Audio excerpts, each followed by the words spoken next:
Clearing your search history on DoorDash can help you maintain privacy and improve your user experience. Follow these steps to remove your search history. Step 1. Open the DoorDash app. Launch the DoorDash app on your smartphone or tablet. Make sure you're logged into your account to access your settings. Step 2. Go to Account Settings. Tap on the profile icon or the menu icon, usually located in the top corner of the screen. From the menu, select Account or Settings to access your account settings. Step 3. Find Search History. Scroll through the account settings until you find an option related to search history or privacy. This section may vary depending on app updates, so look for anything that mentions search or history.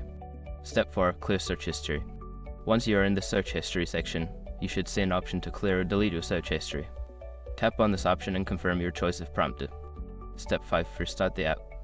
After clearing your search history, close the app completely and then reopen it. This ensures that the changes take effect and your search history is no longer visible. By following these steps, you can easily manage and clear your search history on DoorDash. Enjoy a more private and personalized experience while using the app.